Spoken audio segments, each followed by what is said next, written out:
अच्छा, अभी जो प्रिंस और एल्विश की फ़ाइट हो रही है ना, इसमें हर बंदा ना आके अपना ओपिनियन देने बैठा हुआ है और सब ना यहाँ पे ब्लेम करने बैठ जाते हैं और बाकी चीज़ें देखते नहीं कि किसी ने किसको क्या बोला है, ये हुआ वो हुआ है।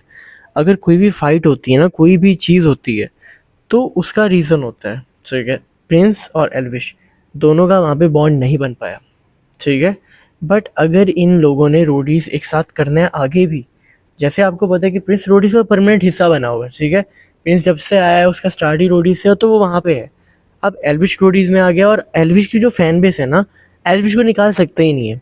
जो भी कर लो एल्विश नहीं जाता। और एल्विश जो अपनी फैन बेस अलहदा से लेके आया, उसको कोई कैसे छेड़ेगा। और अगर एल्विश चाहता है तो भाई कौन देखेगा फिर रोडीज को, क्योंकि एल्विश की फैन बेस तो चली जाएगी।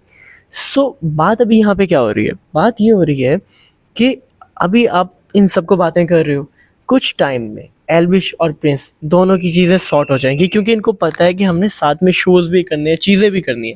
कुछ ये बोलते हैं कि भाई प्रिंस बेरोज़गार बैठा है, प्रिंस को कोई काम नहीं है, काम धंधा है नहीं, इस वजह से वो फिर रोडीज़ के बाद वेला बैठा रहता है। इस वजह से वो रोडीज़ को भी अपने साथ जो होता है उनको चांस देता है।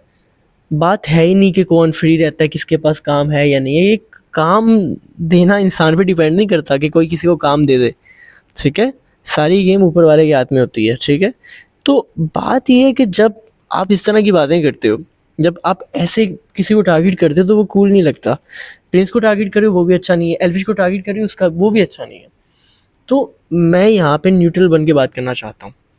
अगर आप प्रिंस के फ़ैन हो, एल्विश के फ़ैन हो, किसी के भी फ़ैन हो, किसी दूसरे को हेट ना दो। आर्मी बन के हम हेट देते हैं, ठीक है। कोई प्रिंस आर्मी बन जाता है तो कोई एल्विश आर्मी बन जाता है, और नहीं भाई बैंड बजा देनी, हमने ऐसे करना है वैसे करना है। यार देखो, लाइफ लाइफ अच्छाई फैलाने की है, अच्छी चीज़ें फैलाने की है, बकवास करने का काम ही नहीं है, ठीक है। आप मैं किसी के बारे में बात करता हूँ, फॉर एग्जांपल अगर मैं एल्विश की तारीफ़ कर दूँ तो प्रिंस गैंग से मुझे गालियाँ पड़ेंगी, मुझे फ़र्क नहीं पड़ता। एल्विश गैंग प्रिंस की कर दूँ तो एल्विश गैंग से पड़ती है तो मुझे फ़र्क नहीं पड़ता। कुछ लोग कहते हैं कि भाई अब एल्विश वाले टॉपिक पे वीडियोस बनती रहेंगी, एल्विश वाले टॉपिक पे क्यों नहीं बनाता, व्यूज़ मिलेंगे। देखो, अगर मैंने व्यूज़ के लिए करना होता ना, तो शायद मैं चैनल ही ना बनाता, या फिर मैं एल्विश का ही नाम लेता, क्योंकि प्रिंस से 100% एल्विश की फ़ैन बेस ज़्यादा है, इसमें कोई डाउट ही नहीं है। प्रिंस से 100% ज़्यादा फ़ैन बेस है एल्विश की। बट मुझे पता है यार कि ये चीज़ अच्छी नहीं है, ये कूल नहीं लगता कि मैं एक बायस्ड होकर किसी के बारे में बात करूँ। मेरा ओपिनियन है, मुझे जो सही लगता है मैं हमेशा वो बोलता हूँ। मैं ऐसा किसी एक का सपोर्टर नहीं हूँ, बट अगर मैं चाहता हूँ यार कि चलो प्रिंस जीत जाए, मैं देख रहा हूँ इतने टाइम से रोडीज में वो बंदा कभी जीत नहीं पा रहा, तो अगर ये हम कह दें कि वो जीत जाए तो इसमें क्या बुराई है। एल्विश भी जीत जाए वो भी अच्छा है यार, बुराई किसी चीज़ में भी नहीं है। सो हमें समझना पड़ेगा इस चीज़ को। अपना ओपिनियन कमेंट में जरूर बताना। Thank you very much.